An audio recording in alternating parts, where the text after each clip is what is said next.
Are you so ready for this? Because I am so ready for this. It's more diagramming, and we love diagramming, right? I know you do, because diagramming is so much fun. Okay, well, remembering our adverbs, very, very important. Excuse me. So think carefully. All night long, I don't know about you guys, but all night long, I literally am trying to sleep, and all I kept thinking was, how did she sing? She sang rather badly. When did she sing? She sang very often. Where did she sing? She sang everywhere. How much did she sing? Too much. How did he work? He worked rather slow. I mean, that song was just going through my head. So I hope it's going through your heads too. That will help you to remember what adverbs are, to recognize them and be able to tell.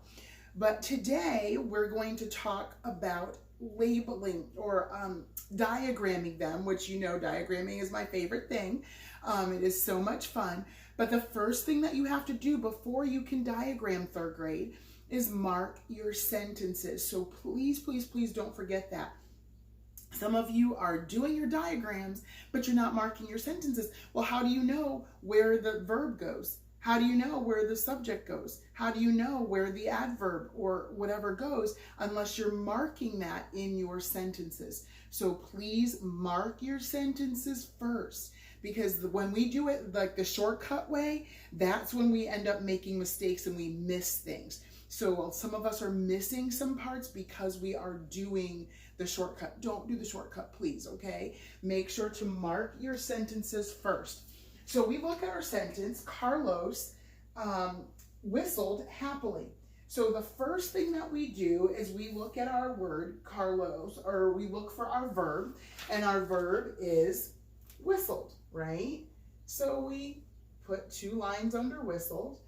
Then we figure out, well, we already should have figured out our subject predicate divide. Where should our subject predicate divide be?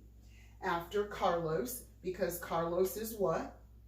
Carlos is our subject, whistled is our verb.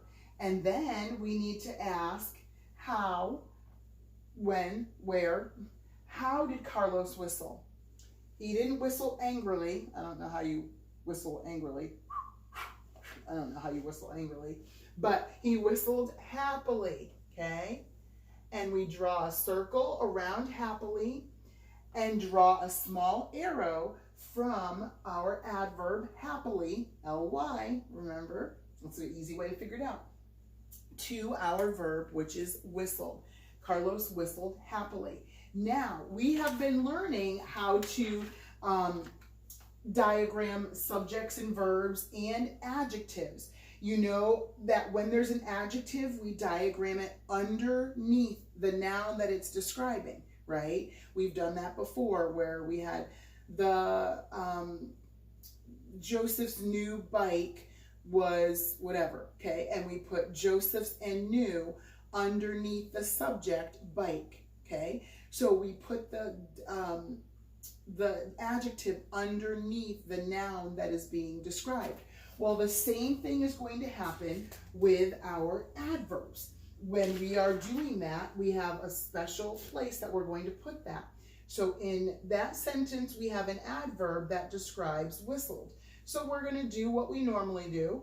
Whistled goes on the right-hand side. And Carlos goes on the left-hand side because that's our subject. Subject and verb, Carlos whistled. But we're going to finish our sentence with our diagramming to show that happily describes our verb, how Carlos whistled. We draw a slanted line, okay? Make sure to slant it to the going towards the right hand side, okay? Slanted line right under, little slide, right under whistled, and on that line we write happily. Now please write it on the line. That's why we have the line there. Don't write it going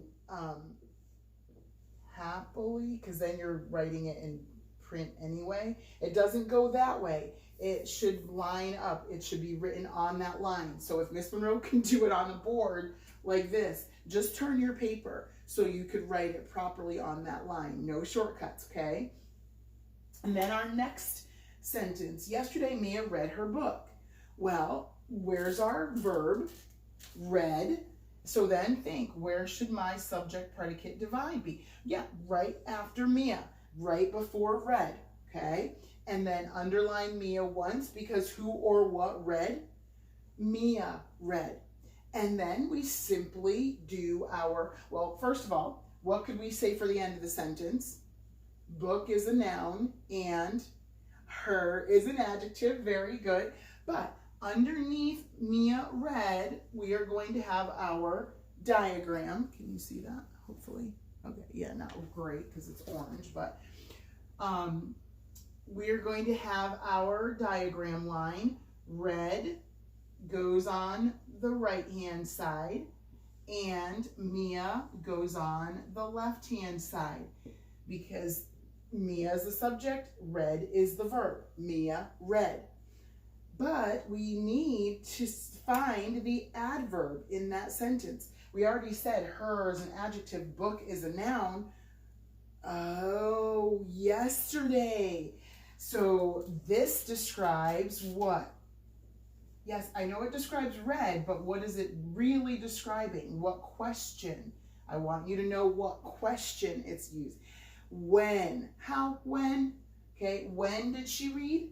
Yesterday. When did she read? She read yesterday. Okay, so underneath read, you are still going to draw your line. Even though the adverb's all the way over here, that adverb is still describing read. So draw your little slidey line underneath read and capitalize the Y in yesterday, since it is the beginning of the sentence. We write it just like it is. So Mia read, and then yesterday is written on the little slide line underneath to show that yesterday is describing read. Okay? Does that make sense? So to show that yesterday describes the verb read on our diagram, we draw a slanted line that looks like a slide under the verb. Then you write yesterday on that slanted line under the verb. Now you can easily see yesterday is when the reading happened. Okay, you can see what is describing that verb. So that's what diagrams are for. They kind of show you how these words work together. It shows you that happily is describing whistle, that read, that yesterday is describing read. And that's all that it is. So today's page, super quick and simple. I know you're gonna love it because it's 3 sentences, that's it. So diagramming subjects, verbs, and adjectives, subject on the left, verb on the right, adverb under the verb. Simple, right? So first thing, 3rd grade, what does it say for number 1? Mark the sentence. What? Mark the sentence. Mark the sentence. Don't forget to mark the sentence. The astronaut carefully repaired the spacecraft.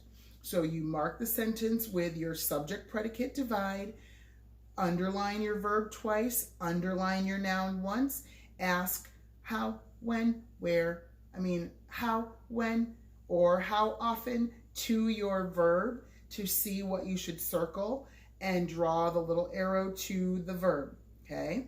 Circle the adverb that describes the verb, draw a small arrow from the adverb to the verb it describes, and then diagram the sentence. Astronaut repaired how? Carefully, underneath the verb, okay? So for think, because there is no think A, because there's only one think, mark the sentences. It's the first direction. If you don't follow directions, I'm gonna make you do it over. You know that, right? So mark the sentences first, then diagram the subject, verbs, and adverbs, okay? So any of that you see, and if you have double, like obviously since number 3 has double subjects, write both of them on there. First name first, second name on the bottom, and work carefully. Draw and your circle, draw the arrow, and make sure you ask your questions, and then put your adverb underneath and write it on the line, not coming down from the line. Write it directly on that line. Okay.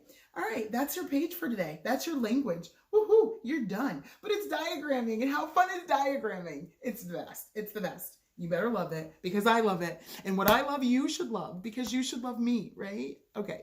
So have fun with today's page and get that done quickly because that'll be easy to finish. And then we can go on with our day. All right. Have a good rest of your time with language. Hope you did well on the quiz. And then I'll see you in the next video. Bye.